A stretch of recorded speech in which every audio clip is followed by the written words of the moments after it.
Hello everyone. तो कैसे हैं आप सब लोग। ये हमारा अगला वीडियो है और इसमें हम 2020 के सेकंड पेपर को एक्सप्लेन करने जा रहे हैं। ठीक है, इसको हम इसमें से जो इंटरपर्सनल स्किल के कितने क्वेश्चन हैं वो हम देख लेते हैं। हम इसका टोटल पेपर मतलब पूरा पेपर नहीं सॉल्व कर पा रहे हैं, उसके साथ मतलब एक्सप्लेन नहीं कर पा रहे हैं। क्यों?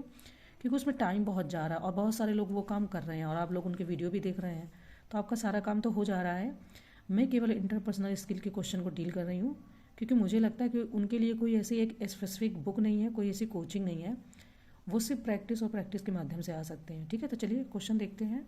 देखिए 36 नंबर क्वेश्चन में हमारा फर्स्ट क्वेश्चन आता है, तो मैं इस तरीके से हाईलाइट कर लेती हूँ, उससे हमें दिक्कत नहीं होती। और अब देखिए आपको क्वेश्चन ना कुछ क्वेश्चन ऐसे हैं जो आपको लगेंगे कि रिपीटेड है या समझ में भी आ जाएंगे, है ना।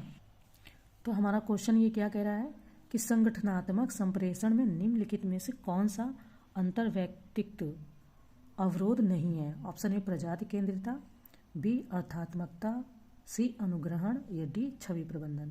देखिए आंसर तो इन्होंने दिया है सी, यानी कि संगठनात्मक संप्रेषण में अर्थात्मकता, सिमेंटिक्स, प्रजाति केंद्रिता, एथोनोसेंट्रिज्म तथा छवि प्रबंधन, इम्प्रेशन मैनेजमेंट अंतर्वैयक्तिक अवरोध है, जबकि अनुग्रहण इसमें शामिल नहीं है। ठीक है, तो उनके कहने का मतलब वो समझ में आ गया। नेक्स्ट क्वेश्चन है कि संप्रेषण निष्कपटता का उच्चतम अंश पाया जाता है। ऑप्शन है अनौपचारिक संप्रेषण में, बी मेटा संप्रेषण में, सी प्रत्यक्ष संप्रेषण में या डी अप्रत्यक्ष संप्रेषण में।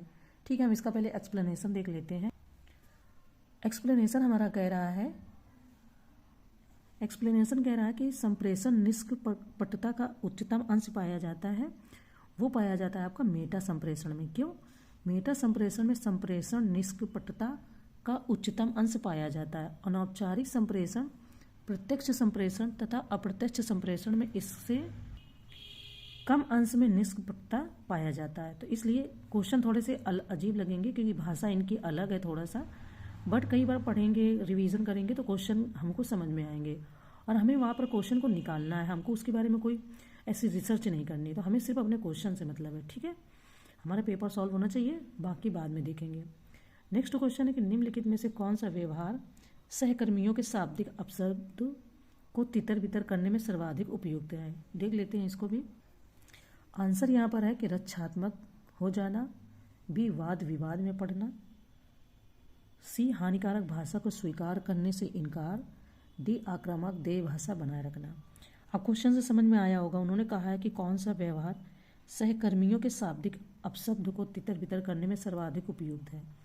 तो हानिकारक भाषा को स्वीकार करने से इनकार करना है ना, तो वो इन्होंने बताया। अब थोड़ा सा इसका एक्सप्लेनेशन देख लेते तो ज़्यादा समझ में आएगा। ये कह रहे हैं कि हानिकारक भाषा को स्वीकार करने से इनकार करना सहकर्मियों के शाब्दिक अपशब्द को तितर बितर करने में सर्वाधिक उपयुक्त है। ठीक है, नेक्स्ट क्वेश्चन देखते हैं हम। नेक्स्ट है कि सामीप्य प्रोक्सेमिक्स संबंधित है। ऑप्शन है तटस्थ संप्रेषण से, बी एक दिशोन्मुख संप्रेषण से, सी शाब्दिक संप्रेषण से या डी अशाब्दिक संप्रेषण से। आंसर तो इन्होंने डी दिया है, क्यों दिया वो देख लेते हैं। ठीक है, आंसर है कि सामीप्य यानी कि प्रोक्सेमिक्स अशाब्दिक संप्रेषण से संबंधित है। फिलहाल एक्सप्लेनेशन में इतना ही इन्होंने बताया है कि सामीप्य ये नया शब्द है, या मतलब कि इसका इंटरपर्सनल स्किल में हम इस तरीके के शब्द देख रहे हैं, तो हमें जब आगे कभी भी क्वेश्चन हमारा आता है ना तो वो हम डील कर ले जाएंगे। नेक्स्ट क्वेश्चन देख लेते हैं।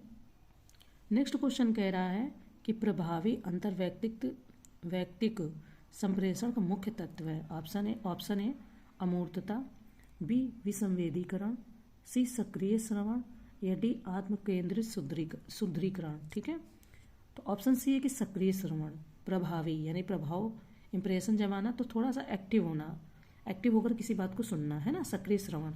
थोड़ा सा एक्सप्लेनेशन भी देख लेते तो ज़्यादा चीज़ें क्लियर हो जाएंगी।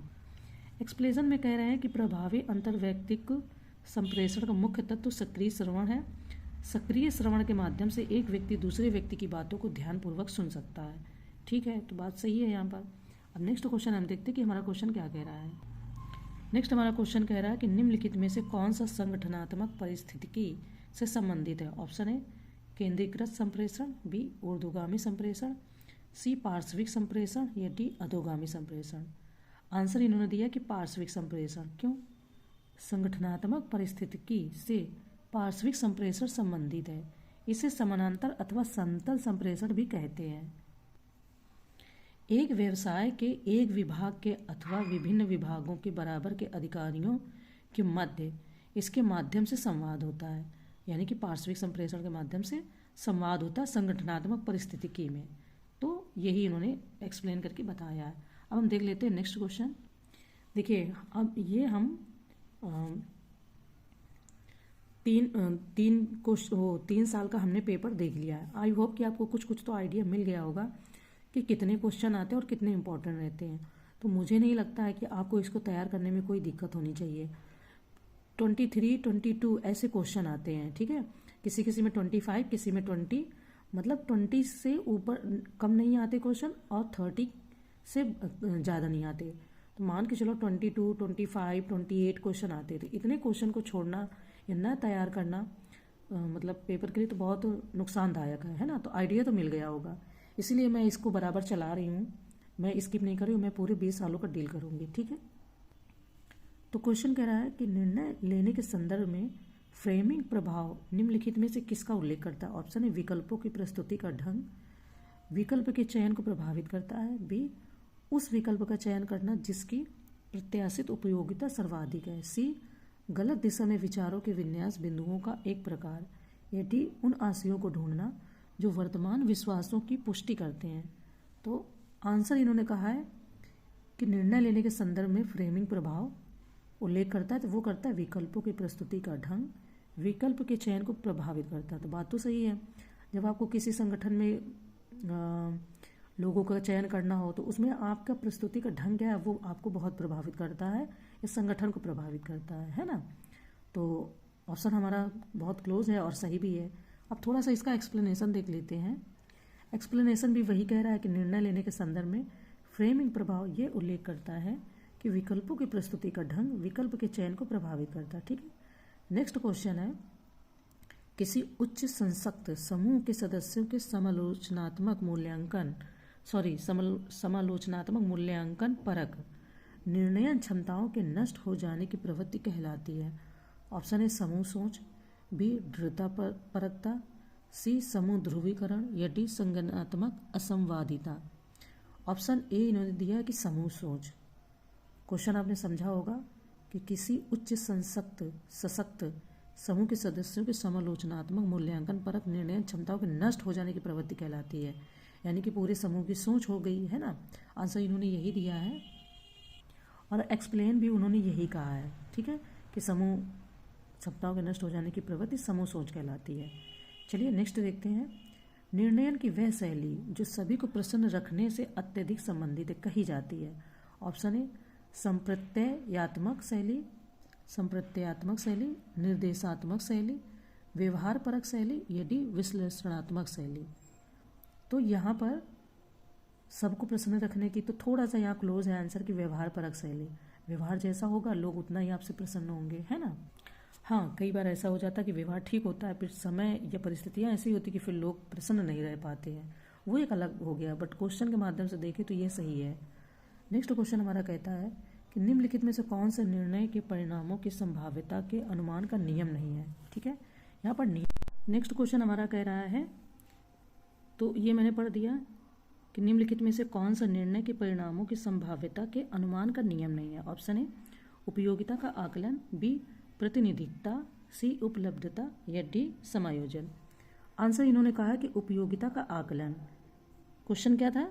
परिणामों की संभाव्यता के अनुमान का नियम नहीं है, उपयोगिता का आकलन। अब देखते हैं, निर्णय के परिणामों की संभाव्यता के अनुमान का नियम प्रतिनिधित्ता, उपलब्धता तथा समायोजन है। उपयोगिता का आकलन निर्णय के परिणामों की संभाव्यता के अनुमान का नियम नहीं है। चलिए वो भी वही एक्सप्लेन में उन्होंने बता दिया है। नेक्स्ट देखते हैं। हालांकि आपको इस तरीके से क्या है कि क्वेश्चन का आइडिया खूब अच्छे से मिल रहा है। मैंने पिछले 2023-22 का पेपर अपलोड कर दिया है वीडियो के माध्यम से। आप में से कोई भी व्यक्ति अगर नया है और ये पहली बार वीडियो देख रहा है तो आप मेरा @रिसोर्स UPPSC टेलीग्राम या यूट्यूब पे देखेंगे तो वहाँ से आपको वीडियो सारे मिल जाएंगे। उससे क्या है कि आपको एक जगह सारे वीडियो कंसाइज वे में मिल जाएंगे। आप बढ़िया से फटाफट से स्पीड थोड़ी तेज़ कर लो। हालांकि मैं खुद ही स्पीड तेज़ करके फिर वीडियो को अपलोड करती हूँ, पर फिर भी आपको स्लो लगता है तो तेज़ कर लो, फटाक से देख लो।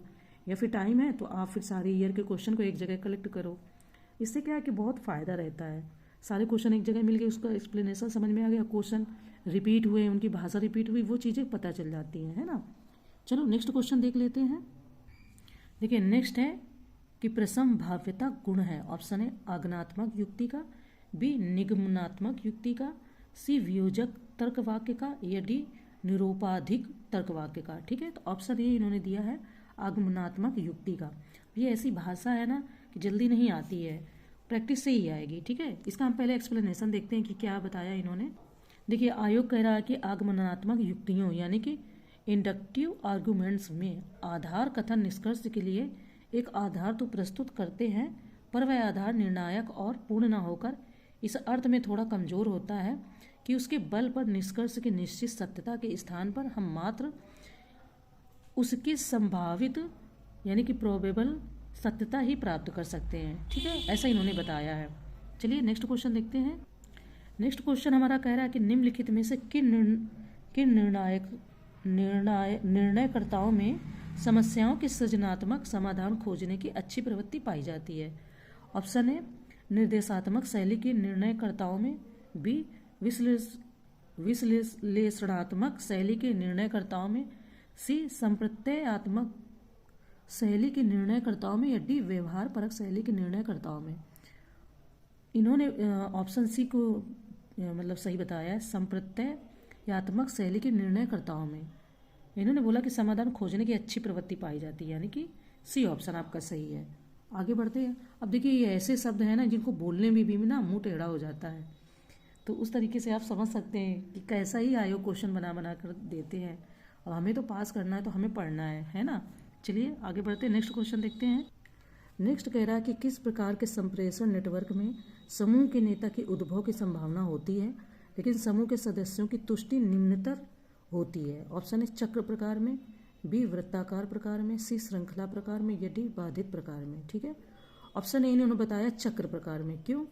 चक्र प्रकार व्हील टाइप संप्रेषण नेटवर्क में समूह में एक व्यक्ति ऐसा होता है जिसकी स्थिति अधिक केंद्रित होती है, उसे लोग समूह के नेता के रूप में प्रत्यक्षण करते हैं। इस प्रकार के संप्रेषण नेटवर्क में समूह के सदस्यों की तुष्टि निम्नतर होती है। ठीक है, तो चलिए आई होप कि क्वेश्चन समझ में आया होगा। थोड़ा सा आगे बढ़ते हैं।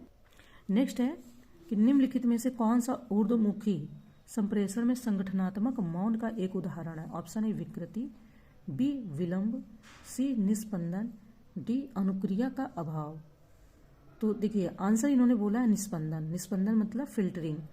ये शब्द पहले भी एक बार आया अभी क्वेश्चन में, हम लोगों ने जब पढ़ा तो कह रहे कि निस्पंदन यानी कि फिल्टरिंग ऊर्ध्वमुखी संप्रेषण में संगठनात्मक मौन का उदाहरण है। ठीक है, इस संप्रेषण में निचले स्तर के कर्मचारियों व अधिकारियों की कार्य प्रगति, शिकायतों, सुझावों, भावनाओं को जानना जिससे संगठन के लक्ष्यों की प्राप्ति में उन्हें साथ लिया जा सके, विकृति, विलंब तथा अनुक्रिया का अभाव अधिगामी संप्रेषण का उदाहरण है। ठीक है, इसलिए निस्पंदन यानी कि फिल्टरिंग आंसर है। नेक्स्ट क्वेश्चन देखते हैं। नेक्स्ट है कि निम्नलिखित में से कौन सा सकारात्मक श्रवण का रूप नहीं है। श्रवण यानी वही सुनना। ऑप्शन है नैदानिक श्रवण, बी परावर्तित श्रवण, सी परानुभूतिक श्रवण, या डी निर्णयात्मक श्रवण। ऑप्शन इन्होंने बोला है, इन्होंने क्वेश्चन क्या कहा कि कौन सा सकारात्मक श्रवण का रूप नहीं है, तो निर्णयात्मक श्रवण इसका रूप नहीं है। अब इन्होंने यही बोला रूप नहीं है, जबकि नैदानिक श्रवण, परावर्तित श्रवण तथा परानुभूतिक श्रवण सकारात्मक श्रवण के रूप है। ठीक है, चलिए नेक्स्ट क्वेश्चन देखते हैं। नेक्स्ट क्वेश्चन कह रहे हैं कि निम्नलिखित में से कौन सा सोर्स से संबंधित संप्रेषण में बाधा नहीं है। ये क्वेश्चन आपको दूसरी बार या तीसरी बार मतलब तीसरे टाइम हम लोगों को ये क्वेश्चन देखने को मिल रहा है इन तीसरे साल के क्वेश्चन, तीसरे साल के ईयर में। ठीक है, वहाँ पर भी उन्होंने पूछा था कि शोर संप्रेषण से संबंधित शोर क्या है ना, या शोर रहेगा तो संप्रेषण कैसा रहेगा, ऐसा कुछ करके लैंग्वेज चेंज थी। आंसर हम देखते हैं प्रत्यक्ष ज्ञानात्मक समस्याएं, बी सूचना अधिभार, सी द्विक आद्य प्रारूप, डी सांस्कृतिक विभिन्नता। तो सी ऑप्शन है कि द्विक आद्य प्रारूप। शोर से संबंधित संप्रेषण में आने वाली बाधाएं प्रत्यक्ष ज्ञानात्मक समस्याएं, सूचना अधिभार तथा सांस्कृतिक विभिन्नताएं हैं, जबकि द्विग आद्य प्रारूप इसमें शामिल नहीं है। ठीक है, नेक्स्ट क्वेश्चन देखते हैं। नेक्स्ट है कि संप्रेषण प्रक्रिया में संदेश रूपांतरण की सफलता की जांच की जा सकती है। ऑप्शन ए कूट संकेतन द्वारा, बी माध्यम द्वारा, सी प्रतिपुष्टि द्वारा या डी निष्क्रिय विसंकेतन द्वारा।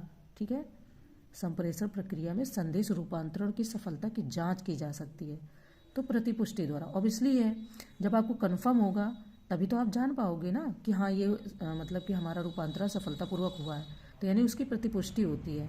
अब उसको हम लोग आजकल बोल देते हैं कि चेक हो गया, कंफर्म हो गया, इसको इन्होंने प्रॉपर बोला है तो इसलिए प्रतिपुष्टि द्वारा। चलिए नेक्स्ट क्वेश्चन देखते हैं।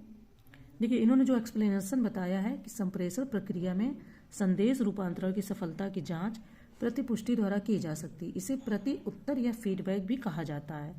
यह प्राप्त किए गए संदेश के प्रति अर्पित किया गया एक संदेश होता है जो प्रापक द्वारा संप्रेषक को दिया जाता है, या मतलब जो प्राप्त करता होता है उसके लिए बोला यहाँ पर, है ना। जब एक संदेश प्राप्तकर्ता संदेश को भली भांति समझ लेता है तब वह संदेश पर अपनी प्रतिक्रिया या भावना व्यक्त करता है। सीधी सी बात है। आई होप जो इसका एक्सप्लेनेशन दिया वो समझ में आया होगा। नेक्स्ट क्वेश्चन देखते हैं। नेक्स्ट है कि पार विभागीय समितियां रूप हैं। किसका रूप है? ऑप्शन ए इष्टतम संप्रेषण का, बी ऊर्ध्वगामी संप्रेषण का, सी अधोगामी संप्रेषण का, डी पार्श्विक संप्रेषण का। ठीक है, तो आंसर इन्होंने दिया है पार्श्विक संप्रेषण का। क्यों? पार्श्विक संप्रेषण को क्षैतिज या समतल संप्रेषण भी कहते हैं। यह पार विभागीय समितियों का रूप है। इस संप्रेषण में संगठन में समान स्तरीय अधिकारियों के मध्य बैठक संपन्न होती है और समान स्तर की समस्याओं को सुलझाने, एक दूसरे के अनुभवों का लाभ उठाने के लिए किया जाता है। तो बहुत अच्छी बात है ना। चलिए नेक्स्ट क्वेश्चन देखते हैं। नेक्स्ट क्वेश्चन हमारा कह रहा है कि किसी समस्या की स्थिति में पूर्व में सामना की गई समस्या से समानता के आधार पर निर्णय की प्रक्रिया को कहते हैं, है ना। ऑप्शन ए आश्रयण स्वशोध, बी प्रतिनिधिकता का स्वशोध, सी अभियोजन स्वशोध या डी उपलब्धता। आंसर है बी यानी कि प्रतिनिधिकता का स्वशोध। क्यों? किसी समस्या की स्थिति में पूर्व में सामना की गई समस्या से समानता के आधार पर निर्णय की प्रक्रिया को प्रतिनिधिकता का स्वशोध कहते हैं। नेक्स्ट क्वेश्चन देखते हैं। नेक्स्ट है कि निम्नलिखित में से कौन सा समस्या समाधान में कभी कभी बाधा उत्पन्न करता है। ऑप्शन है स्वशोध, बी मानसिक विन्यास, सी सादृश्यता या डी एल्गोरिदम। क्या कह रहा है क्वेश्चन? कि समाधान में कभी कभी बाधा उत्पन्न करता है ना। जैसे संप्रेषण में उन्होंने बोला कि शोर वाला क्वेश्चन आया तो बाधा उत्पन्न करता है। आंसर इन्होंने दिया मानसिक विन्यास। क्यों दिया है देखते हैं। देखिए मानसिक विन्यास प्राणी की समस्या समाधान करने की एक प्रवृत्ति है, ठीक है, जिसके अंतर्गत पहले से प्रयोग की गई मानसिक संक्रियाओं या उपायों का अनुसरण करता है। किसी विशेष युक्ति की पूर्व सफलता नई समस्या के समाधान में कभी कभी सहायक होती है और कभी कभी यह प्रवृत्ति मानसिक दृढ़ता भी पैदा करती है। और कह रहे हैं कि कभी कभी यह प्रवृत्ति मानसिक दृढ़ता पैदा करती है जो समस्या के समाधान करता है तो नए नियमों या युक्तियों के संदर्भ में सोचने में बाधक बनती है। ठीक है, इसलिए आंसर सही है। चलिए आगे बढ़ते हैं। नेक्स्ट क्वेश्चन इन्होंने कहा है कि निम्नलिखित निर्णयन शैली में से किसमें लंबा समय लगता है। ऑप्शन है विश्लेषणात्मक शैली, बी व्यवहार परक शैली, सी निर्देशात्मक शैली या डी उपर्युक्त में से कोई नहीं। तो ये तो थोड़ा सा गेस वर्क है और आंसर भी आपका ए है तो सही है। ठीक है, देखिए हम इसका थोड़ा सा जो एक्सप्लेन पोर्शन है वो देख लेते हैं। इनके कहने का मतलब है कि विश्लेषणात्मक निर्णय शैली में उलझी हुई परिस्थितियों को सहने की अधिक क्षमता होती है। निर्णय में अधिक सूचनाओं तथा अधिक विकल्पों की आवश्यकता होती है, इसलिए इसमें अधिक समय लगता है और इस प्रकार के निर्णयकर्ता सावधानी से निर्णय लेने वाले होते हैं एवं नई चुनौतियों का सामना करने में सक्षम होते हैं। ठीक है, आई होप अच्छे समझ में आया होगा। अब चलते हैं नेक्स्ट क्वेश्चन देखते हैं। नेक्स्ट है कि किसके निराकरण में परिभाषा की प्रमुख उपयोगिता है। ऑप्शन है तार्किक आकार के, बी व्याकरण के नियम के, सी अर्थ के, डी संदिग्धता के। तो इन्होंने बताया आंसर डी संदिग्धता के यानी कि एम्बिग्यूटी, जो निराकरण में परिभाषा की प्रमुख उपयोगिता है। चलिए नेक्स्ट क्वेश्चन देखते हैं। नेक्स्ट हमारा कह रहा है कि किसी वैध मानक आकार का निरपेक्ष न्याय वाक्य निष्कर्ष विशिष्ट हो एवं दोनों आधार वाक्य सर्वव्यापी हो तो उसमें तर्क दोष निहित होता है। ऑप्शन है अनियमित मुख्य पद, बी सत्तात्मक तर्क दोष, सी अनियमित अमुख्य पद, या डी अव्याप्त मध्यम। आंसर इन्होंने क्या बताया कि सत्तात्मक तर्क दोष। क्यों? किसी वैध मानक आकार का निरपेक्ष न्याय वाक्य निष्कर्ष विशिष्ट हो एवं दोनों आधार वाक्य सर्वव्यापी हो तो उसमें सत्तात्मक तर्क दोष निहित होता है। ठीक है, आई होप कि समझ में आया होगा। देख लेते हैं नेक्स्ट क्वेश्चन। तो अब हमारे सारे क्वेश्चन यहाँ से फिनिश होते हैं। अब हम नेक्स्ट वीडियो में जब मिलेंगे तो हम बात करेंगे 2019 के क्वेश्चनों के बारे में। ठीक है, तो इसमें से जितने भी क्वेश्चन बहुत इंपॉर्टेंट है, मैंने 2 साल के पहले अपलोड कर दिया, आपको बता ही दिया है मैंने, वीडियो आप जाकर चेक कर लें। और इसकी कोई खास बुक नहीं मिलती, कोई ऐसी कोचिंग नहीं जो आपको इसको 2 महीने में 3 महीने में सिखा सकती है। खुद से ही आप प्रैक्टिस करते रहोगे तो आपको बहुत से क्वेश्चन आराम से आ जाएंगे। ठीक है, चलिए मिलते हैं नेक्स्ट वीडियो में, तब तक के लिए थैंक यू।